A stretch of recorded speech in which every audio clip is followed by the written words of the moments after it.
2026 board exam देने वालों के लिए वही क्वेश्चन लेके आए हैं जो कि आपके बोर्ड एग्जाम में आएंगे, क्योंकि आपका ही कहना था कि सर क्वेश्चन लाइए जो कि परीक्षा में आ जाए और मुझे मेहनत कम करना पड़े। ठीक है, और वैसा ही आंसर भी लेके आए हैं। आंसर वैसा ही लाए हैं जिससे कि आपको याद भी नहीं करना हुए और सटीक सटीक आंसर है। ऐसा आंसर लिखोगे तो आपका एक भी नंबर कट नहीं होगा भाई साहब, क्योंकि आप अपने मन से कुछ भी आंसर लिख के आ जाते हो जिसके वजह से आपका नंबर कट हो जाते हैं। और बहुत सारे स्टूडेंट कहते हैं परीक्षा के बाद, सर हम आंसर सही सही लिखे थे, क्वेश्चन का जवाब भी दिए थे, सब क्वेश्चन अटेम्प्ट किए थे, फिर भी नंबर कम आया।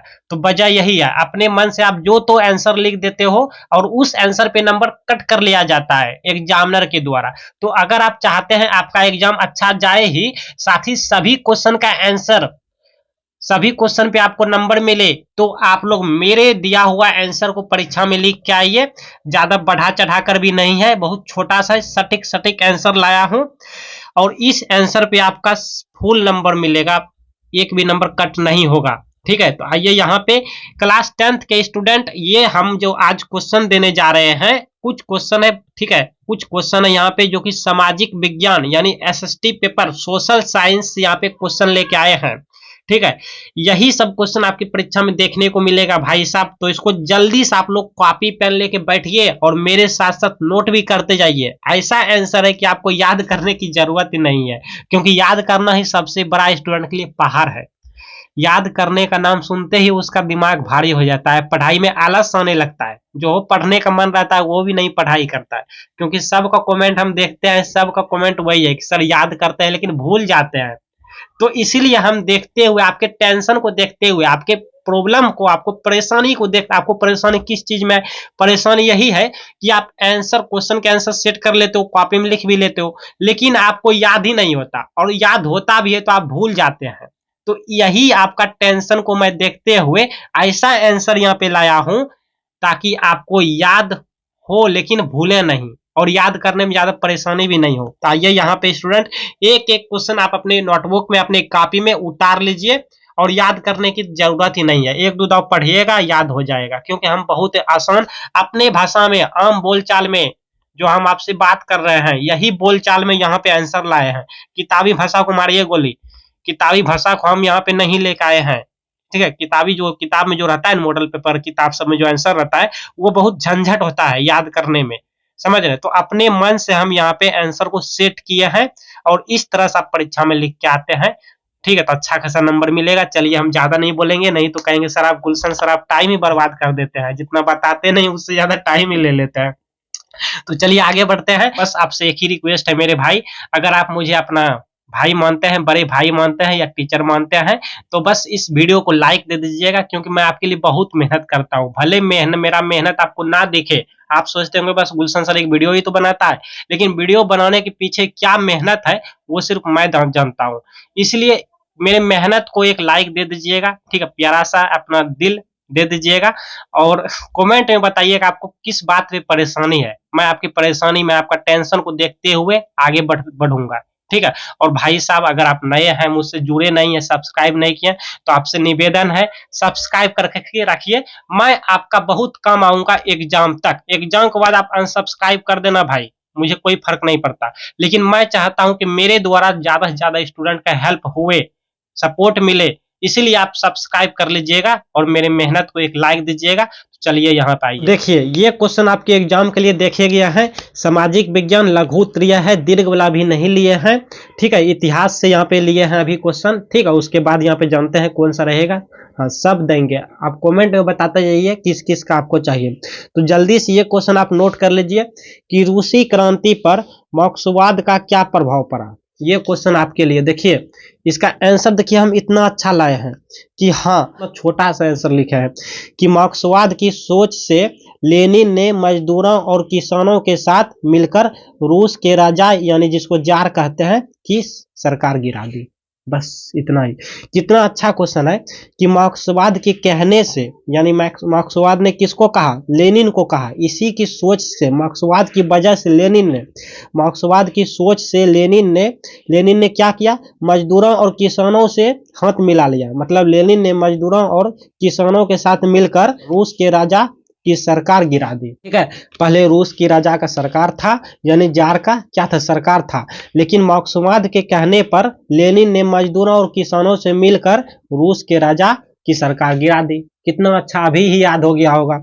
क्या है, रूसी क्रांति पर मार्क्सवाद का क्या प्रभाव पड़ा भाई, तो लिखिएगा परीक्षा में कि मार्क्सवाद की कहने से यानी मार्क्सवाद की सोच से लेनिन ने मजदूरों और किसानों के साथ मिलकर राजा की सरकार गिरा दी।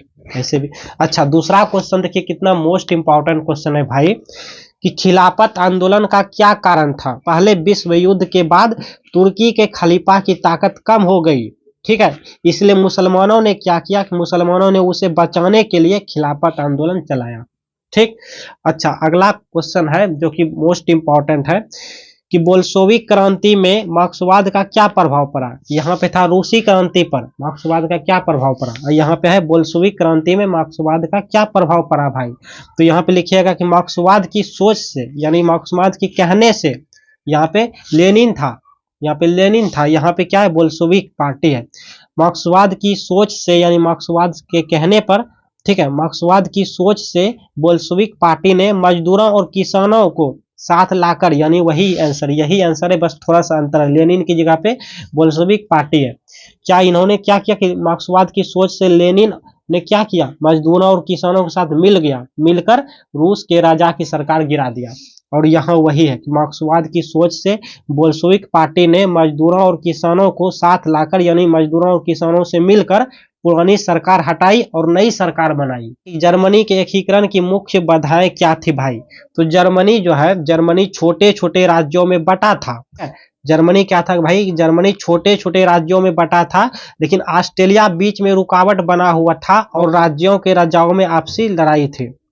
जर्मनी छोटे छोटे राज्यों में बटा था भाई, ऑस्ट्रेलिया बीच में रुकावट बना हुआ था, ठीक है, और राज्यों के राजाओं में आपसी लड़ाई थी। अब यहाँ पे ऑस्ट्रेलिया थोड़ा बारे में बताइए, तो यहाँ पे बताइएगा इस तरह सटीक कि ऑस्ट्रेलिया एक यूरोप का देश था जो पहले जर्मनी के मामलों में दखल देता था और जर्मनी को एक होने से रोकता था। इस तरह अगर आप आंसर लिखते हैं तो आपका कहीं भी नंबर कट नहीं होता है। तो 4 क्वेश्चन मैंने कंप्लीट किया। चलिए थोड़ा और देखिए, ये भी क्वेश्चन आपके लिए देखा गया है। हिंद चीन के प्रति फ्रांस की औपनिवेशिक योजनाएं क्या थी, ये योजना क्या थी, तो यहाँ पे आंसर लिखिएगा कि फ्रांस हिंद चीन को अपना उपनिवेश बनाकर वहां से कच्चा माल लेना चाहता था और अपने माल का बाजार बनाना चाहता था।